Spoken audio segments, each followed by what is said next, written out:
programa Good Pernambuco desta semana está trazendo Marcos Miranda Filho, formado em Medicina, especialista em Radiologia e Diagnóstico por Imagem, MBA em Gestão de Saúde, vice-presidente da Sociedade de Radiologia e Diagnóstico de Imagem de Pernambuco, presidente do LIDE Saúde em Pernambuco, diretor metropolitano do Sindicato dos Hospitais de Pernambuco, sócio, CEO e médico radiologista do Lucilo Maranhão. Eu gostaria de agradecer a você, Marcos Filho, pela oportunidade de estar aqui no programa Good Pernambuco, trazendo mais informações sobre a tua área de atuação. Obrigado, Valesca. Obrigado pelo convite e a Pedro também. E é um prazer sempre estar aqui com vocês. Ok. Eu gostaria que você começasse falando, para os nossos telespectadores, como é que se deu a tua escolha, a tua área de atuação. Fala um pouquinho pra gente. Acho que minha escolha foi bem natural, Eu venho de uma família tradicionalmente de médicos. Meu bisavô já era médico, meus dois avós eram médicos, meus pais são médicos, minha irmã é médica e tenho tios médicos, primos médicos, dois deles são sócios nossos na clínica. Então acho que já estava incutido no sangue. Eu imagino. E pelo encanto pela radiologia, veio por conta da minha mãe também, da Norma, e meu avô Lucilo. E foi uma coisa natural que foi acontecendo. E você se identifica com esta área? Como é que você se vê dentro dela? Me identifico, gosto bastante. Eu sempre fui daquela uma coisa gozada para eu contar, é que quando eu estava na escola eu pensei, eu vou fazer o quê? E fui fazer uma orientação vocacional. Isso. Foi a pior coisa que eu pude fazer, que deu igual para tudinho. Então a pessoa que disse, quando acontece igual, o que é que você faz? Meu filho, faz o que você achar aí que vai dar certo. Okay. Então eu nunca tive aquele negócio, o que é melhor uma coisa ou outra. Para mim, se tá bom, a gente vai levando e me dedico daquela forma do que seja. Então, na hora que eu fui vendo, fui conversando, fui amadurecendo a faculdade. Durante a faculdade, passei por outras... Pensei em fazer cirurgia plástica, pensei em psiquiatria, comecei a excluir as coisas que eu não queria fazer, que eu não vou dizer aqui para não influenciar ninguém, mas aí a radiologia é muito bacana porque você tem todas as especialidades dentro de uma só. Na radiologia você, eu quero ser radiologista, não quero conversar com o paciente. Você vai conversar, que se você fizer ultrassom, você vai estar ali. E às vezes você conversa até mais com o paciente do que o clínico que está lá bem rápido pedindo o exame dele. Então você tem uma oportunidade de conversar. Mas eu não quero conversar com ninguém. Você vai fazer uma ressonância, uma tomografia, e você não vai ter contato com o paciente. Se eu quero fazer biópsia, eu quero fazer punção, eu quero operar alguém. Você vai ter condições na área da radiologia também, de fazer punções, fazer biópsias. Então acredito que a radiologia é uma especialidade muito bacana que você tem contato com todas as outras. Você tem que ter para você ser um bom radiologista, você não pode se limitar em ser um mero leitor de exame, você tem que se envolver muito com o paciente, até porque a gente tem muitos pacientes que estão com a gente há muitos anos, que conversam com a gente, que se abrem, falam da família, e isso é importante. A gente precisa conhecer bastante as doenças para poder saber o que a gente vai ter nos achados dos exames, e precisa também conhecer bastante a questão das indicações de cirurgia e como são feitas as cirurgias, para que a gente possa nortear o nosso pensamento e dizer para o colega que operou, dizer, cirurgia aqui abriu, não abriu, abriu que a gente fala é que ela se desfez, digamos assim. Então a gente precisa muito falar a língua das outras especialidades. Então para a gente falar a língua delas, a gente tem que entender. Ok. E você acredita, doutor Marcos, que essa tua experiência, ela vem agregada em função dessa tradição familiar? Sem dúvida, acho sim. Porque às vezes quem não é médico, quem não é área, eu vou fazer até uma comparação comigo mesmo. Eu não tenho muitos advogados na família, tenho grandes amigos advogados, mas na hora que você vai ler alguma coisa que está escrito lá, você lê 3 vezes e não consegue entender muita coisa. Então eu acredito que seja a mesma coisa para quem é de fora da medicina, começar a ler aqueles termos técnicos e não conseguir interpretar tão bem. Então eu acredito que de tanto escutar meus pais falando, familiares falando, eu acredito que com isso você já vai entrando, nem que seja por uma osmose, Isso quanto agrega, Mas o que é que faz o vice-presidente da Sociedade de Radiologia e Diagnóstico por Imagem de Pernambuco? Estou nessa agora, começamos a assumir, na gestão passada.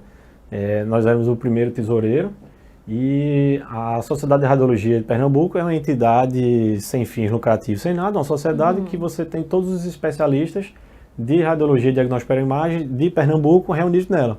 Então nós organizamos congressos, jornadas, cursos de atualização, capacitação. Então é uma entidade onde a gente trabalha muito a questão de educação, de representação sindical, não digo nem tão sindical seu, mas sim como de classe. Sim. Às vezes você tem que pensar, quem que faz isso aqui, quem faz esse tipo de exame? É um radiologista. Então a gente representa os radiologistas. A gente, digamos, levanta a bandeira dos radiologistas, tenta levantar mais ainda o nível de profissional deles, que acho que aqui abro até um parênteses para falar que nós estamos super bem servidos de radiologistas na cidade do Recife, no estado de Pernambuco. Temos grandes referências nacionais, que não vou nem enumerar ninguém aqui, para não correr o risco de deixar alguém de fora. Mas nós temos expoentes aqui que foram fundadores e lançadores de técnicas e de hoje em dia são pessoas que são altamente expoentes, nomes não só locais, como nacionais e internacionais. E há quanto tempo a Lucilo está no mercado, Marcos? A Lucilo Maranhão, que é já a nossa empresa, onde eu atuo com uma dedicação de 100% do meu trabalho como radiologista, já está no mercado, foi fundada em 1947 pelo meu avô Lucilo Maranhão e já estamos com 73 anos atuando no mercado. Okay. É uma empresa que começou com a tradição familiar de radiologistas, porém hoje contamos com uma equipe de médicos de mais de 30 médicos. Bacana. E temos também já associados, que não são serviços nossos, mas sim serviços parceiros, de endoscopia e colonoscopia, citologia oncótica, aqueles exames preventivos da mulher, e laboratório de análise laboratoriais. Porque com isso a gente pensou em fazer um centro de diagnóstico, onde as pessoas aproveitavam aquele mesmo jejum para ir fazer seus exames. Bacana. A gente sabe que é chato você ir para um lugar, hoje eu vou fazer tal exame, amanhã eu vou fazer outro, ou então vou ficar de um canto para o outro. Lá a gente consegue centralizar e fazer tudo. Ótimo. Como nós não somos um serviço tão grande, a gente consegue ter aquele acolhimento ainda, né, que a gente tanto sente falta, que quanto mais vai ficando a tecnologia, quanto mais a gente vai ficando mais mecanizado, a gente esquece é uma tendência a esquecer um pouco aquela parte mais humana, e a gente ainda tem isso muito forte no nosso DNA da empresa, e é isso, estamos lá, começou com meu avô, depois veio minha mãe Norma e meu tio Ricardo, e hoje estou lá eu, minha irmã Beatriz, meus dois primos Ricardo e Lucilo. E o que é que faz o presidente da Lídia Saúde? Lídia Saúde também é uma novidade que estamos tendo a oportunidade agora de curtir essa jornada também. Fui convidado pelo Draito, que é o presidente do Lídia Pernambuco, para que ele montou um novo redesenho do Lídia, onde ele saiu dividindo pelos setores, para que os setores começassem a conversar mais também entre si. Bacana. Ou seja, com isso ele montou um grupo que é um time de peso na área da saúde aqui do estado de Pernambuco. É uma grande honra fazer parte, estar lá. E recebi esse convite e confesso com bastante surpresa, na hora que ele me convidou, eu falou assim, caramba, Andrade, tem tanta gente lá tão mais capacitada. E ele acreditou nesse trabalho e a ideia da gente é o seguinte, conversar, trazer ideias, fomentar, criar a comunidade, como a gente diz, né? Então, você pegar todos os atores, porque às vezes você tem eu que estou num hospital, às vezes você tem outro hospital que está lá, você tem uma clínica, você tem um médico, você tem um plano de saúde, você tem um fornecedor. Pegar todo mundo da cadeia, conversar, alinhar, trazer propostas, alinhar a expectativa, tentar fazer com que a pessoa tenha um sentimento de pertencer àquele grupo, que seja um lugar onde ela consiga levar, trazer ideias, provocar melhorias. Então está sendo uma experiência muito bacana. E o que eu vejo de muito interessante no LIDE, que além de a gente estar apesar da gente ter essa parte do LIDE Saúde, nós temos contato com os outros LIDEs. Então, por exemplo, estamos querendo conversar sobre uma redução de energia, estamos com um problema de energia. Então existe um LIDE de energia, onde a gente consegue fazer uma sinergia com eles e que eles têm um know-how naquela área, eles dão uma noção para a gente. Então isso é muito bacana. Tem a parte da economia, você tem uns economistas que suportam, você tem um pessoal que são... Você tem uma rede muito bacana lá no LIDE. E como é que o diretor metropolitano do sindicato, né, dos hospitais de Pernambuco, como é que isso funciona, você como diretor? Esse também foi outro desafio que foi passado pela diretoria com o Dr. George Trigueiro, que é o nosso presidente, que por sinal... Queria deixar mais uma vez os parabéns, que o Sindirrosco está numa nova era, uma representatividade muito interessante no setor, deu uma visibilidade. Não sei se vocês têm noção, mas o setor da saúde é o maior arrecadador de ISS do estado de Pernambuco. Isso. Cerca de 1/3 da fonte do estado de Pernambuco, não, da cidade de Recife. Cerca de 1/3 da arrecadação vem do setor da saúde. Somos um setor que emprega mais de 70 mil pessoas e onde isso a gente não tinha a gente não era tão ouvido. Então, baseado no Dr. Geó, a gente começou a construir umas câmaras técnicas. Eu faço a parte da coordenação das câmaras técnicas. Então, tem um pessoal que faz gastroenterologias clínicas, de imagens, laboratórios, endoscopia. Então, existe uma câmara técnica quando eles têm algum problema, com a vigilância sanitária, alguma questão de regra, de legislação, alguma burocracia, eles acionam os sindicatos hostais e com isso a gente consegue fazer a conversa com os entes públicos, certo? Algumas intermediações com os convênios também, para que com isso a gente consiga avançar. Bacana. Vou pedir para que vocês aguardem mais um pouco, já voltamos com o Dr. Marcos.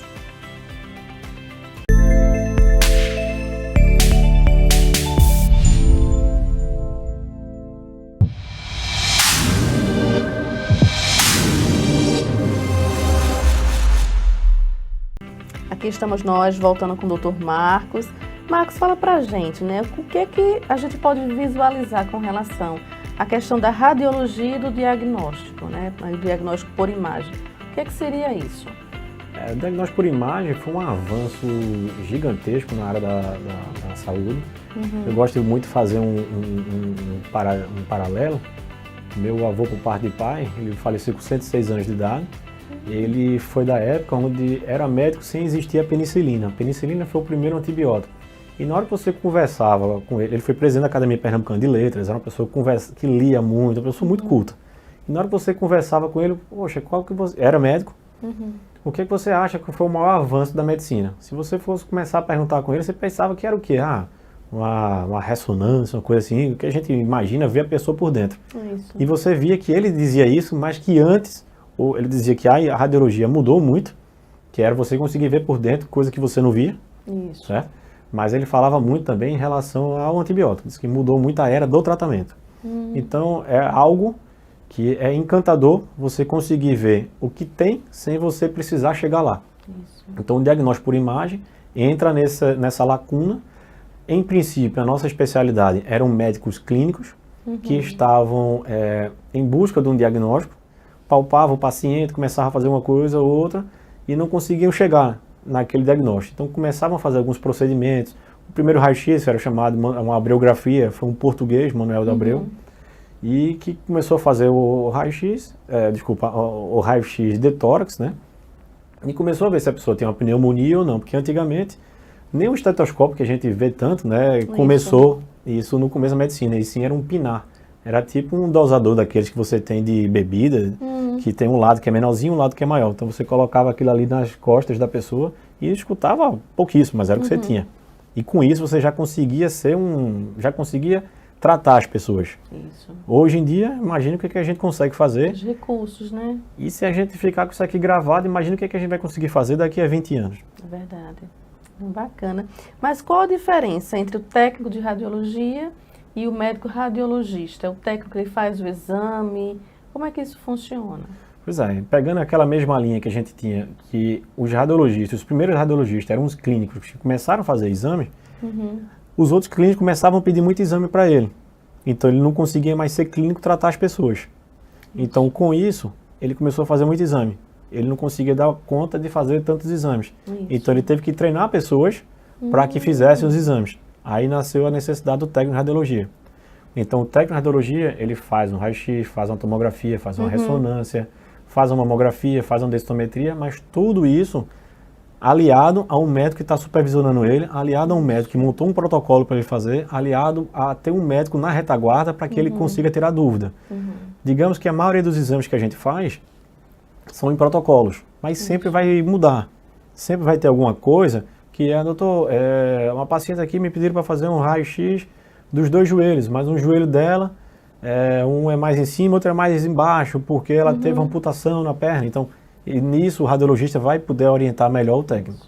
Para que possa ter uma qualidade melhor desse exame, para um diagnóstico bem mais preciso. Isso, e deixando bem claro também, na minha residência, na minha formação que eu fiz, aprendi muito com os técnicos de radiologia. Tem uma pessoa não uma pessoa só, que era uma equipe lá muito bacana, mas tinham dois lá, que era o Henrique e a Luzia, que eles dava show mesmo. Você aprendia muito com eles. Eu imagino. E nesse tempo de pandemia, né, como é que o Lucílio Maranhão visualizou essa questão, né, desses afastamentos, esse período, né, que a gente está em dificuldades com relação a essa reaproximação, essa reabertura da clínica? Como vocês lidaram com esse processo de pandemia? Interessante essa pergunta. Que, na verdade, a gente nunca parou a nossa operação pelo seguinte fato: a operação da gente reduziu drasticamente, como o setor de diagnóstico por imagem reduziu muito. Era aquela orientação, todo mundo ficar em casa. Isso. E nós, eu particularmente, encabecei até também essa conversa de dizer, a gente fez um juramento como ser médico. Chegou uma doença, chegou uma pandemia, não vou ficar em casa não. Então, basicamente, nesse período da pandemia, naquele período, uns 2 meses maiores, que foi abril, maio, nós pagamos para estar ali aberto. Mas reduzimos a nossa equipe a menos de 20% do que era.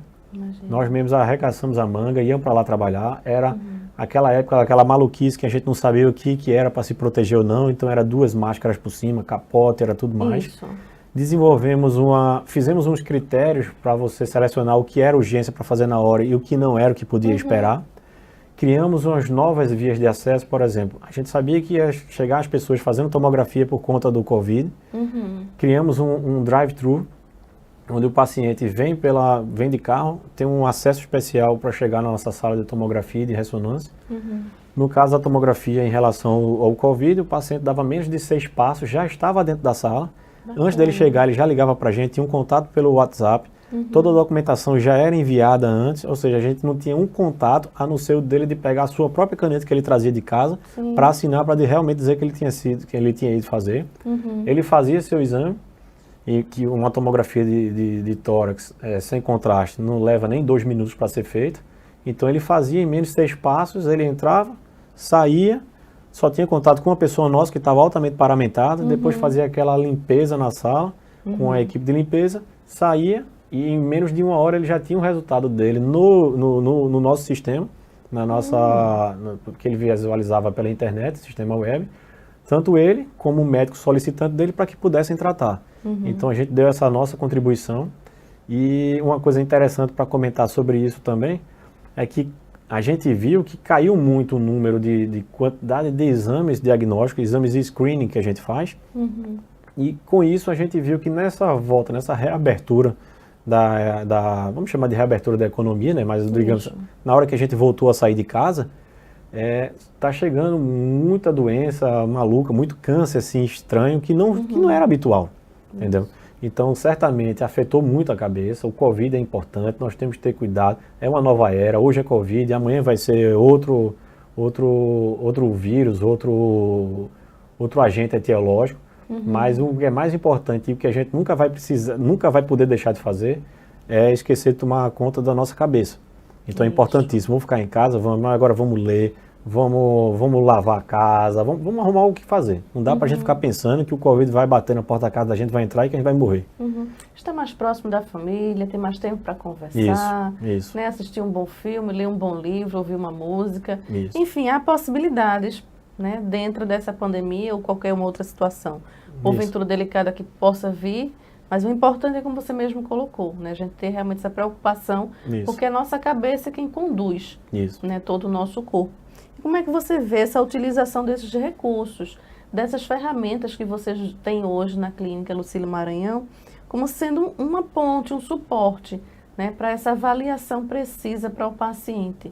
Você vê que realmente é importante, que vocês têm realmente dar esse suporte para o paciente? O que você poderia nos falar com relação a isso? É muito importante, né? A gente viu um tipo de doença, uma diverticulite. Diverticulite, a gente tem uns saquinhos que ficam no intestino, que aquilo ali pode acumular algum restozinho de comida, uma bactéria, e vai lá e tem uma inflamação.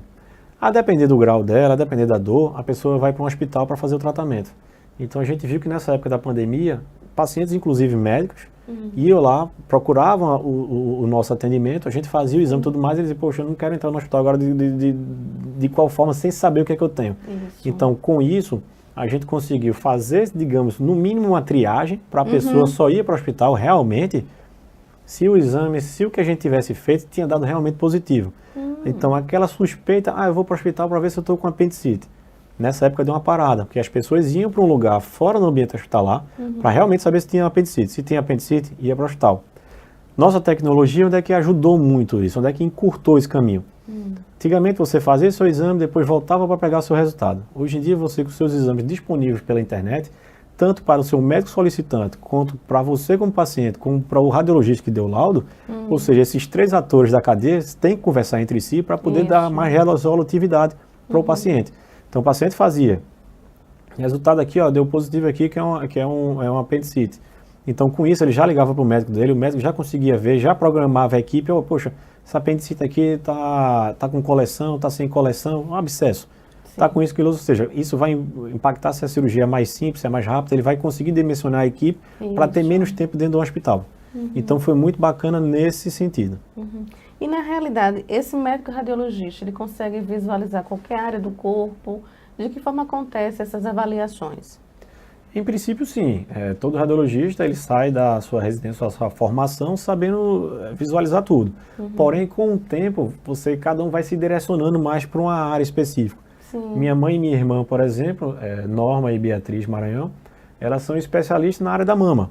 Então, elas fazem tudo da área da mama. Bacana. Não quer dizer que não saibam fazer mais as outras. Agora, certamente, o conhecimento mais, que ela tem ali não tem como comparar com os outros generalistas. Nem elas conseguem acompanhar tanto os generalistas todos que eles sabem fazer tudo. Bacana.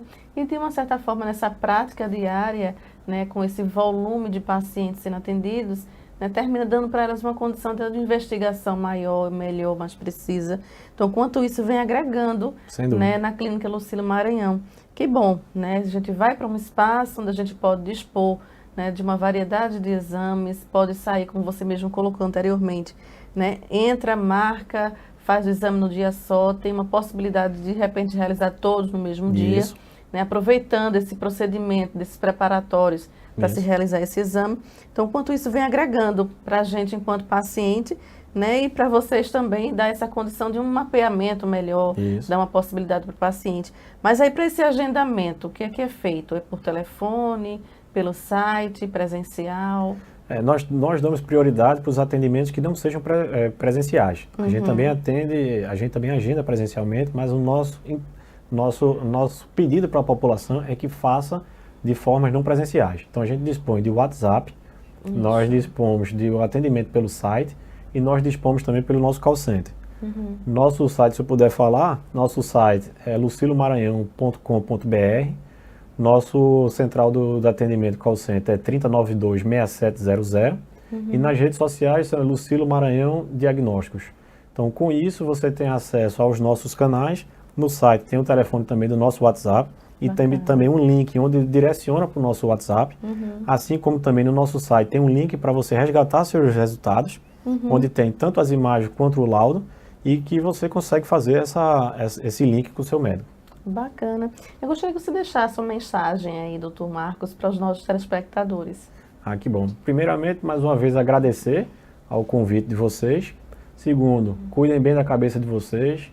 É muito importante. Achem alguma motivação, algum objetivo de vida. E quem quiser conversar mais, pode me procurar. Tem as redes sociais da clínica. A minha particular é Marcos Miranda Filho. Em Instagram, LinkedIn. E vamos conversando. Eu acho que a conversa, você ter um alinhamento, é salutar para todo mundo crescer e você ter cada vez mais um ambiente, uma comunidade melhor. Ok. Antes de encerrar a entrevista, eu gostaria de passar para tuas mãos uma lembrança da Gráfica do Parque. Obrigado. Ok. A Gráfica do Parque fica na Rua do Futuro, 680, Loja 1, Graças. Fone 3426-9508. Agradecemos também a Data em Computadores, 18 anos conectando você com o mundo. Acompanhe-nos através do nosso blog, revistagoodpe.com.br, Instagram Goodpe TV, YouTube Goodpe Comunicação, Facebook Revista Goodpe, Twitter Revista Goodpe e o LinkedIn Pedro Vidal. Tenham todos uma boa semana e voltamos a nos encontrar em mais um programa Good Pernambuco.